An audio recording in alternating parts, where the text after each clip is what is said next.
May 5 മുതൽ June 17 വരെ രാപ്പകൽ സമരയാത്ര നടത്താൻ ആശാ വർക്കർമാർ. കാസർഗോഡ് മുതൽ തിരുവനന്തപുരം വരെയാണ് യാത്ര സംഘടിപ്പിക്കുക. വിവിധ ജില്ലകളിൽ നിന്നുള്ള പ്രതിനിധികൾ യാത്രയിൽ പങ്കെടുക്കും. ടിൻഡു ചേരുന്നുണ്ട് വിവരങ്ങളുമായി. ടിൻഡു, 4ാം ഘട്ട സമരമുറകളിലേക്ക് കടക്കുകയാണ് ആശമാർ.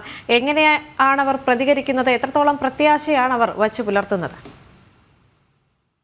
3 ഘട്ട ചർച്ച സർക്കാരുമായി കഴിഞ്ഞിട്ടും സർക്കാരിന്റെ ഭാഗത്തുനിന്നും ആശമാർക്ക് അനുകൂലമായ തീരുമാനം ഉണ്ടാകാത്ത സാഹചര്യത്തിലാണ് 4ാം ഘട്ട സമര പ്രഖ്യാപനത്തിലേക്ക് ആശാ വർക്കർമാർ കടക്കുന്നത്. മെയ് 5 മുതൽ ജൂൺ 17 വരെ കാസർഗോഡ് മുതൽ തിരുവനന്തപുരം വരെ രാപ്പകൽ സമരയാത്ര സംഘടിപ്പിച്ചുകൊണ്ടാണ് പ്രതിഷേധ പരിപാടികളിലേക്ക് കടക്കുന്നത്.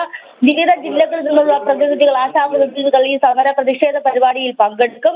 വിവിധ വിവിധ കേന്ദ്രങ്ങളും സാംസ്കാരിക സാമൂഹിക നായകന്മാരും സമരത്തോട് ആഭിമുഖ്യം പുലർത്തുന്നവരൊക്കെ ഈ രാപ്പകൽ യാത്രാ സമരത്തിൽ പങ്കെടുപ്പിച്ച് സമരം വിജയിപ്പിക്കുമെന്നാണ് ഇപ്പോൾ ആശാ വർക്കർമാർ അറിയിച്ചിട്ടുള്ളത്. 62 വയസ്സ് വിരമിക്കൽ പ്രായം മരവിപ്പിച്ചതും അതോടൊപ്പം തന്നെ ഈ ഓണറേറിയം വർദ്ധിപ്പിക്കാത്തതും സംസ്ഥാന സർക്കാരിനും അതോടൊപ്പം തന്നെ ഇടത് നേതാക്കൾക്കും ഇടതുപക്ഷത്തിനും ആശാ സമരത്തോടുള്ള സമീപനം ഒക്കെ ചർച്ച ചെയ്ത് ആ ചർച്ചയൊക്കെ മുന്നിൽ കണ്ടുകൂടി അല്ലെങ്കിൽ അതുകൂടി മുന്നിൽ കണ്ടാണ് ഇത്തരത്തിൽ യാത്ര സംഘടിപ്പിച്ചിട്ടുള്ളത്.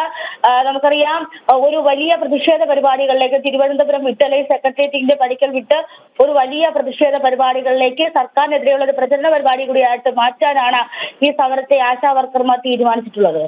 ശരി.